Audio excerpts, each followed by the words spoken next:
premises in Kenya in the next 2 weeks. The Supreme Court of Kenya. Take a look. Showdown, a legal showdown at that, looms here at the Supreme Court in the next coming days. And as you asked that question, whether a petition has been filed, that is what we want to find out right now. I'm joined by the Chief Registrar of the Judiciary, that's Anna Madi, to just find out. First question, thank you so much for making time for KTN. Has any petition been filed? Not yet. No petition has been filed. We are waiting. And as we had advertised earlier, the registry will be open until midnight tomorrow. That's the final timeline for the petition to be filed under the Constitution. Yes, because NASA did announce yesterday they will be filing a petition. So you're saying up to midnight tomorrow is what they have. That's the deadline. That's the deadline. So when they come, this is where they'll be coming? Yes, this is the registry, the Supreme Court registry. Right.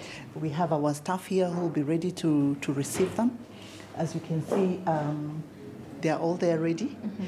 So there'll be somebody to receive the whole petition. There'll be somebody to verify that all the documentation is correct. There'll be somebody to assess the fees, and then it will be received. When you're talking about fees, what are we talking? The fees is 500,000 shillings. There's another 1 million being security for costs. And then depending on the kind of documents that are filed, if there are other things that are filed beyond the basic documentation, then an assessment will be done, but that will be nominal. But the basic figure is 1.5 million. All right. I see one of the counters is marked verification. What is being verified at that counter? Okay, there are legal requirements as to which kind of documents should be filed. So really it's about checking that the documents that are required to be filed legally are all in order, so that you don't place before judges documents that are faulty.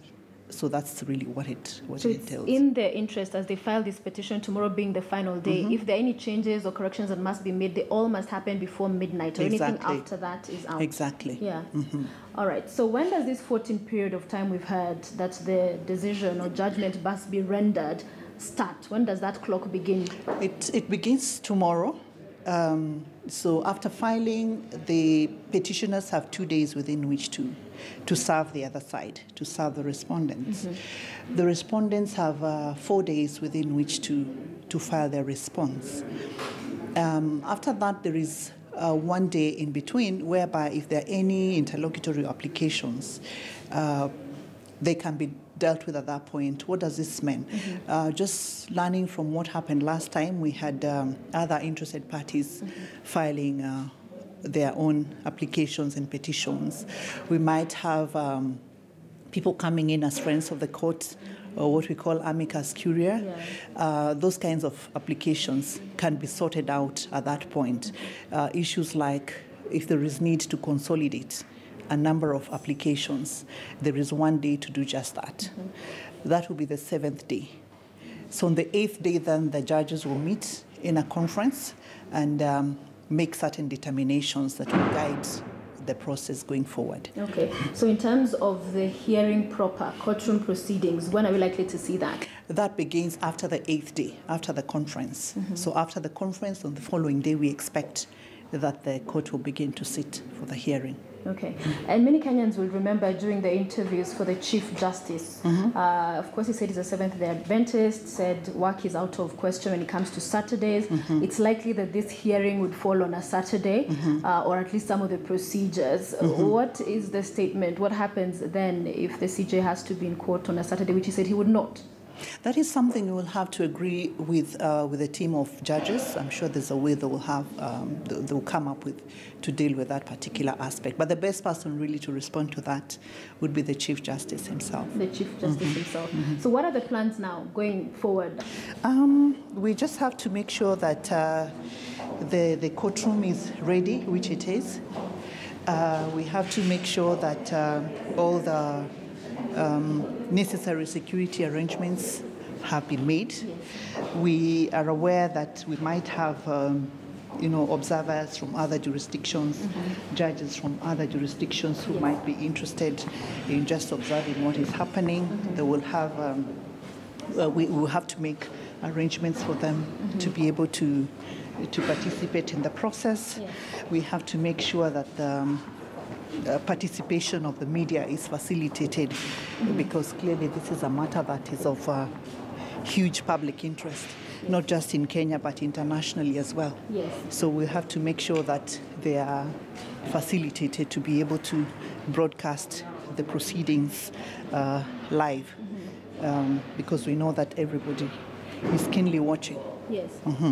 And we've had some of the teams, or rather, if you like, petitioners who might be part of this, talking about legal teams as many as 20 individuals. In terms of actually speaking in front of a courtroom, addressing the judges per party, how many are allowed to do that? Only one counsel can speak at a time. Yes. So usually what would happen is that each party might have a team of lawyers, but there will be the lead counsel that will be leading the process. So it's really up to the lawyers to determine who will speak at what point, and the rest will, of course, offer the support. Yeah. Is this bench, as a judiciary, are there lessons you're drawing from that election petition, presidential election petition, as you go into this one? Actually, the quorum for the Supreme Court is 5 judges. Okay. So anything between 5 and 7 can sit. So, of course, we are expecting that all of them should be able to sit unless something comes up. Yes. Yes. Okay. Any lessons drawn from that, whether it's in terms of just the setup of the hearing of the presidential petition, any other matters that may have come up? Yes, people have. There have been discussions at different forums where suggestions have been made as regards the possibility of changing the constitution to expand the number of judges in the Supreme Court. Yes. Of course, that is now a constitutional issue. Yeah. As a judiciary, we really cannot determine. Yes. But those discussions have been there. What is it you tell Kenyans? Because I remember last time they had quite a number of people gathering as well as outside the judiciary as these proceedings were going on. We will make sure that the broadcast is as accessible as possible, so people do not necessarily have to crowd around the courts to be able to follow what's going on. Right. And that's why we're making sure that all the media houses, including international media,